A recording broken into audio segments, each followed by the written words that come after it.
The next chapter of Martian exploration is being written right now at NASA's Jet Propulsion Laboratory in Southern California.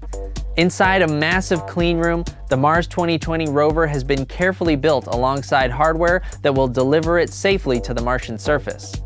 This new rover will search for signs of ancient life, test new technologies, and gather rock samples which may someday become the first pieces of the red planet ever returned to Earth for analysis.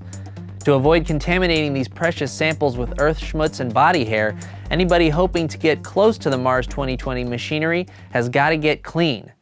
Really clean. Before entering the clean room, cameras get a thorough rub down with isopropyl alcohol, while automatic brushes and sticky mats cleaned everyone's shoes. After putting on hair covers and bunny suits, we entered the clean room where air is cycled through a filtration system roughly 70 times every hour, and things like temperature and humidity are finely controlled. Here we find the star of the show, the 2020 Mars rover, packed with high-tech instruments to help us explore and study the Martian environment. At the very top, we have the SuperCam instrument, which is a follow-on to the ChemCam instrument. It's a very high-powered laser that we can focus at a rock up to 12 meters away. We have analyzers on there, spectrum analyzers, and they can tell us what the chemical composition is of that rock. On the end of the arm, we actually have a core, a rock core, that has the ability to core into a rock and remove a sample. Then when we're done collecting the sample, we will then stick it on another arm. Then that will take it inside the vehicle, and it'll take some real close-up images of the sample. And if we deem it worthy of possible return to Earth, we'll stick it in basically a sample tube.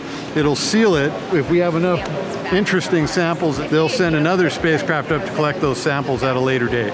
The 2020 rover's design builds on the success of the Curiosity rover, which landed on Mars back in 2012 and is still exploring the red planet to this day. On Curiosity, we actually had some problems with the wheels where they were a little too soft and they actually are starting to get torn up.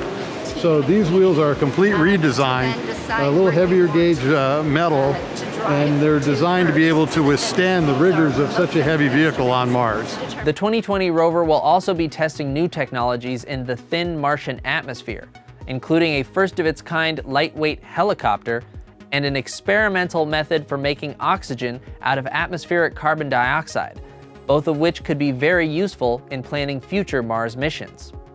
Of course, all this delicate equipment needs to touch down on the Martian surface in one piece, and that's where the cruise stage and the descent stage come in.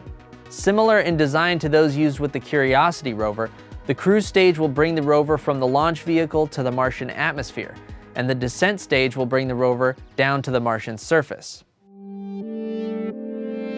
The rover actually gets stowed underneath this descent stage, and as we drop out of our back shell upon entry into the Mars atmosphere, we turn on these 8 Mars landing engines, and that slowly reduces our speed, and we kind of hover down closer to the surface of Mars. Around 20 meters above the surface, we start our Sky Crane deployment sequence where we lower the rover from the descent stage on 3 nylon bridle ropes. And we lower it about 8 meters below the descent stage, and then as an assembly, we slowly lower until we touch down the wheels of the rover onto the surface of Mars. Once the descent stage that's here behind me senses that the rover has landed on the surface, we cut the 3 nylon ropes that were used to lower it, and then the descent stage goes and flies away. And then the rover is there to begin its surface operations. The 2020 rover won't stay in this clean room much longer. In February, it heads to Florida to be launched sometime in July or August, when the Earth's proximity to Mars means that less fuel is required to make the trip. The new rover is set to touch down on Mars in February of 2021 at a site known as Jezero Crater, which was once home to a Martian river delta, and where scientists hope to find evidence of ancient microbial life.